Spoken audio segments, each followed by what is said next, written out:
Hello. See you. How you feeling? I feel sensational. I lost 74 pounds. You look as good as I've seen you look in a long time. Thank you. I looked at some of the telethon when I weighed 268, and I wanted to really get someone to put me to sleep. No, well, I'm glad you didn't. Good for you. Yeah, I love what you write about the meeting, that first meeting with Dean Martin on a street corner. 54th and Broadway. 54th and Broadway, and you write this: men don't like to admit it, but there's something about a truly handsome guy who also happens to be truly masculine, what they call a man's man, that's as magnetic to us as it is to women. Yeah. So it's kind of a man crush. We call that a man crush. But there was an instant chemistry. But I felt the same thing for my partner as I did the day I met John Wayne. It was that kind of persona. He carried himself.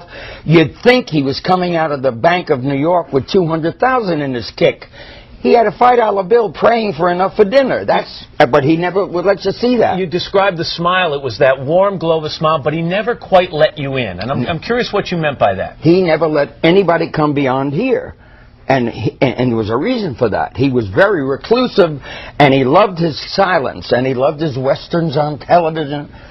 But more important than anything, he was psychologically concerned about his education because he didn't have one.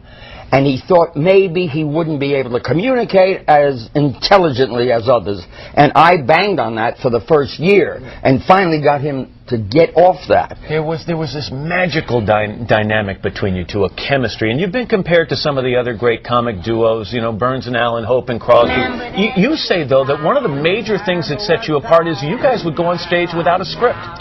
Most of the time we had 40% locked down to go to in case of trouble. And the rest would be just you reacting to him. And we would do 2 hours that way. The scripted material that we had, that was the foundation, was probably worth about 40 minutes. We did 2 hours. And always did 2 hours. You guys did the Copacabana. You're making $7,500 a week. Big money at the time. You made 16 movies in 10 years. You'd knock 2 out a year, 3 out a year sometimes. 2, yeah. What was it like in the height of all this? Well, I was at the bank most of the time.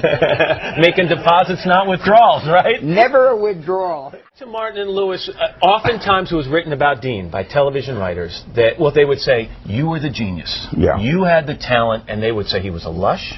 They oftentimes said he was a buffoon. He sang okay. How did that impact the two of you? It broke my heart. And I waited for the shoe to fall. Dean had the kind of courage that only my dad had. And he was my hero. He took 10 years of being misused, underrated, and not recognized for the brilliant comic sense he had. This act broke up. Wasn't there anyone in your circle of friends who could have brokered a peace between you two? Because it was the best thing that happened, Matt. It was the best thing. He went on to do great television. He went on to do the kind of television that it was meant for. It was entertainment. And he brought his persona, his personality. I don't rehearse. I drink 4 or 5 fifths, which he doesn't. Right. It was always apple juice on the piano when we worked. And NBC bought the Dean Martin variety shows and paid him $50 million.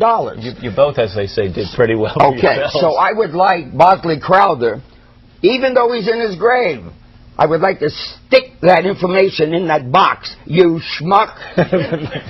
Because without him, you couldn't have had the crazy kid. I couldn't have gone anywhere without him. He reeled me in at the right time. He knew when I was going to breathe.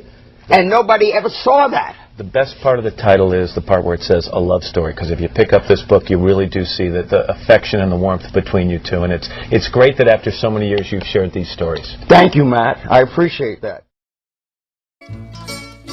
When the moon hits your eye like a big pizza pie, that's amore. When the world seems to shine like you've had too much wine, that's amore.